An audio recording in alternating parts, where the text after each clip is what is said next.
Alright everyone, since Emeek's video is over 20 minutes in length, this is going to be at least a few parts.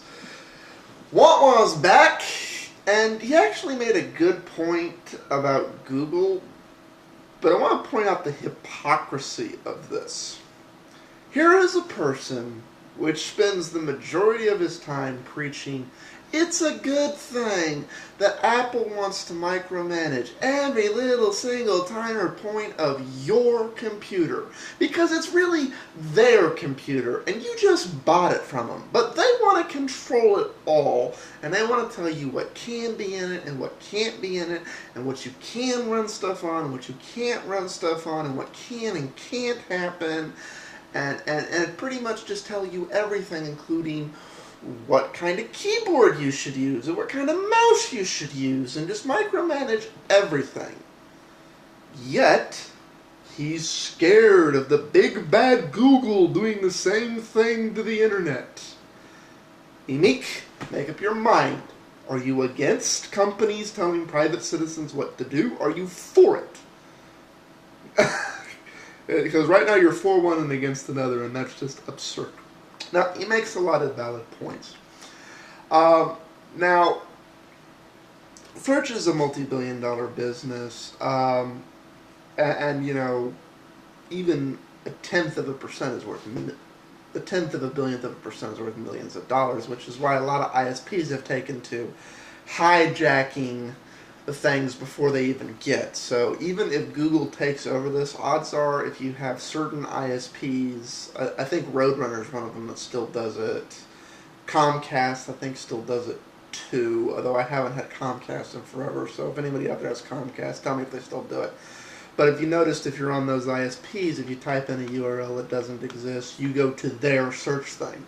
And that's kind of what Google wants to do too here. It's because they'll get the revenue from the ad stuff and so on. They also, like the DNS, for people who don't know what that is, it's the domain name servers. Every internet site on the world isn't, you know, www.fredclaus.com, google.com, yahoo.com. That's not what the site is. The site's some preset number, like, which is, you know, its IP address. The domain server is this thing that converts so that when you type in the name in your browser, it redirects over. I have very mixed feelings about this, but then again, Google's been doing a lot of things that I have very mixed feelings about. I agree with Emeek's concern here.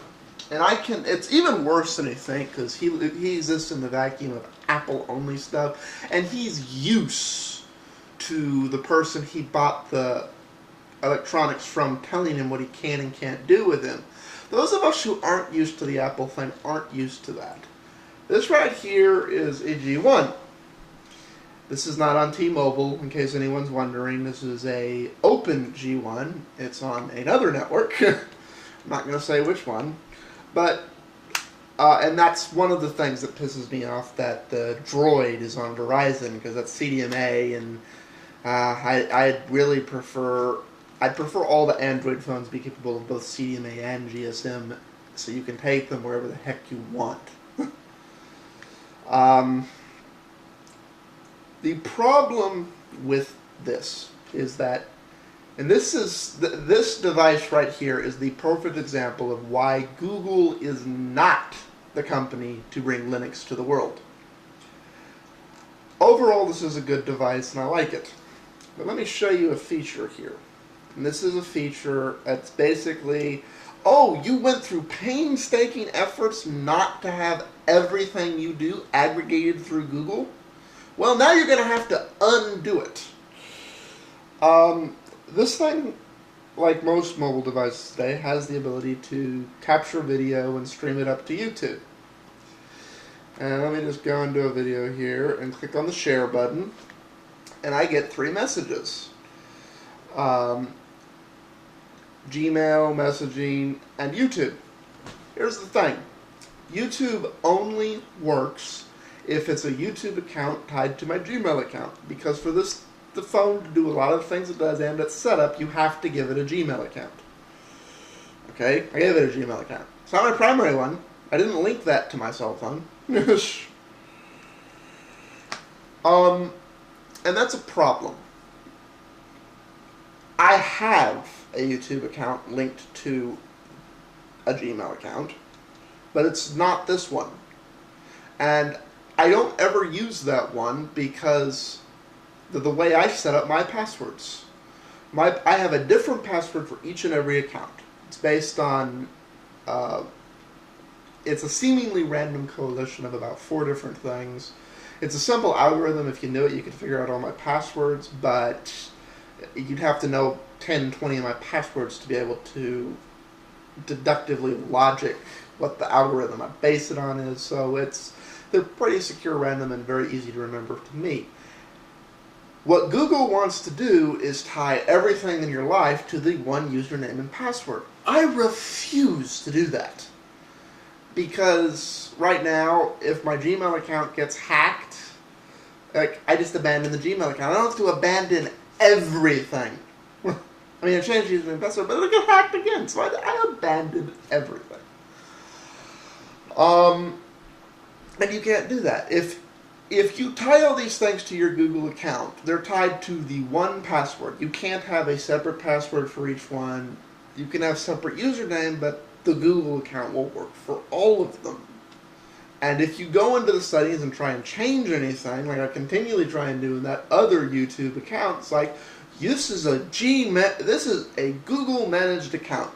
You must go in and change these settings through your Google settings. Which is why I refuse to do it. This is what Emeek's afraid of, and I'm afraid of it too. As far as search, that war is over. You care about your Google rankings, then that's what you care about. The others are secondary. Unless you're in China, then you care about the government's indexing of your site. But I don't want to say, I mean, thank goodness, I'm kind of glad that the people, Twitter, even though I don't use Twitter that much, partnered up, were Bing. Because that means, okay, now there's always going to be a separate Twitter login. It's like, for those of you who want to aggregate all of this stuff together so it's easy, that's what your computer's for.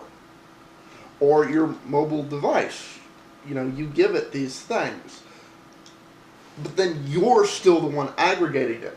The way both Google and to a point the Palm OS want to do it is they want you to give them everything. They'll put it together, and then somewhere in their user agreement it'll say, oh, by doing this you agree to let us do anonymous statistical analysis and semi-unanonymous and basically quantify you easier to help our algorithms. Which, if you want to contribute and analyze that, that's fine, but it shouldn't be involuntary. And it's going to become involuntary, and it shouldn't. And unfortunately, our lawmakers, when it comes to this type of stuff, are about a decade behind the times. So thoughts on that. Now we'll get into the Mac versus PC stuff in a second video here.